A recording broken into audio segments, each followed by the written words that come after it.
we decided to name him Amadeus Lu, which meant the love of God springs forth anew.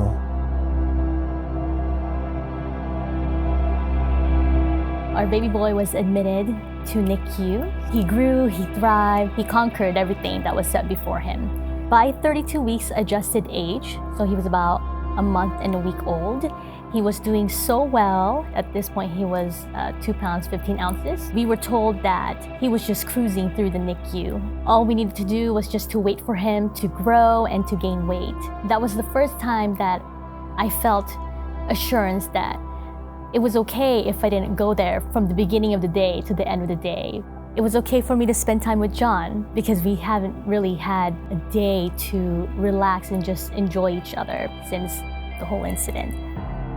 That morning, I called the NICU 3 times, and all 3 times the nurse was not there.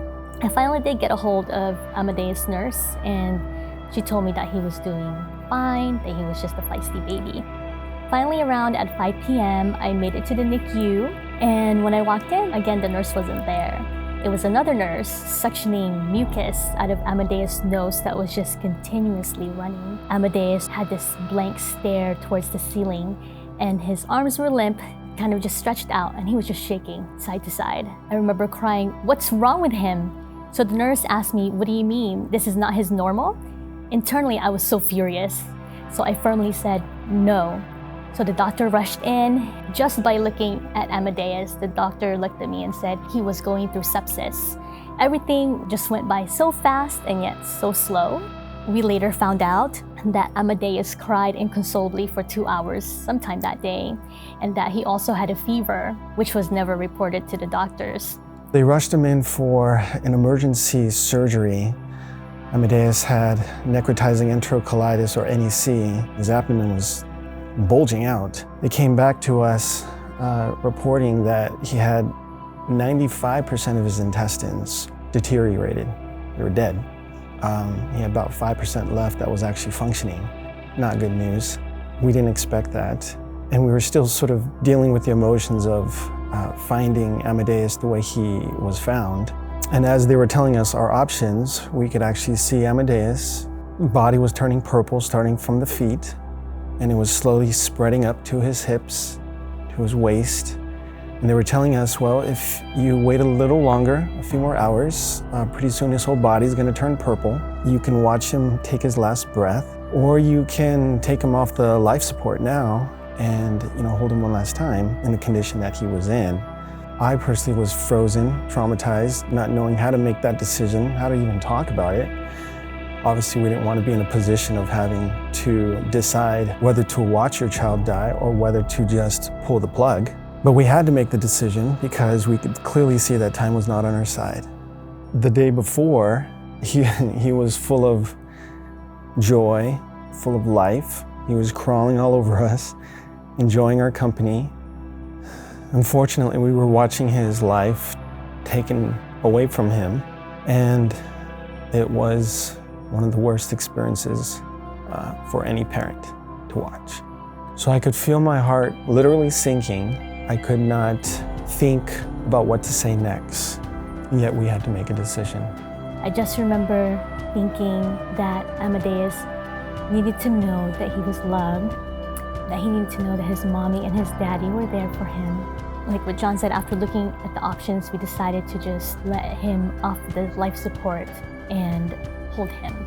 John made it up to me. He told me whenever I was ready to let him go. So I made the decision at that point. I was ready, and we watched them take off the ventilator and unhook him from the machine that kept his blood going. So we just held him.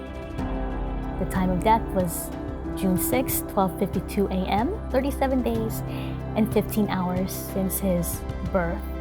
We decided to name him Amadeus Lu, which meant the love of God springs forth anew. The meaning of his name helps us move past those wounds that we feel. The name reminds us that God's love still springs forth in our hearts in new and fresh ways, and that we can take on any obstacle that we're faced with on a daily basis. We were able to hold a memorial service for Amadeus. My heart was a broken ceramic jar. 300 people came and helped me pick up the pieces and glue it back together.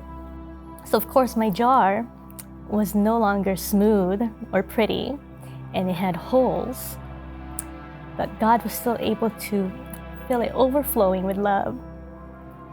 I can say that God is so faithful because He surrounded us with so much love and so much support that healing from this tragedy was a little bit easier. It's just amazing how much healing love can provide. I didn't expect to lose my firstborn son, did not expect to bury him and conduct a memorial service for him. There have been lots of questions and very few answers from this experience.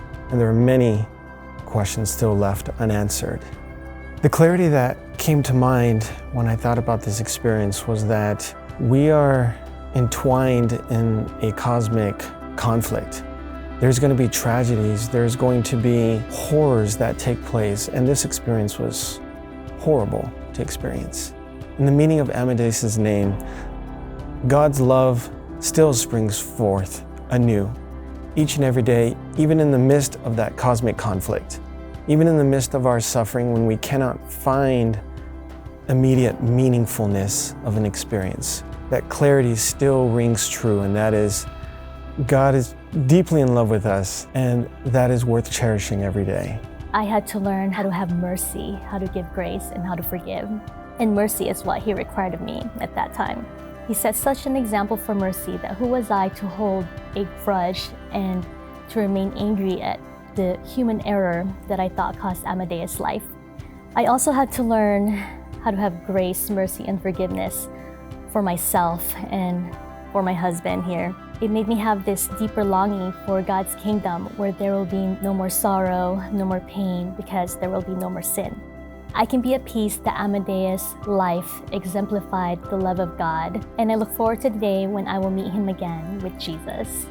We are the Luz, and this is our story.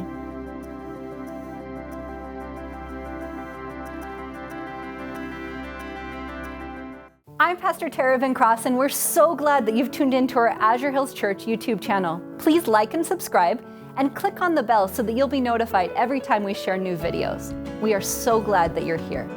Until next time, please know that we're praying for you as you continue to be a voice of hope.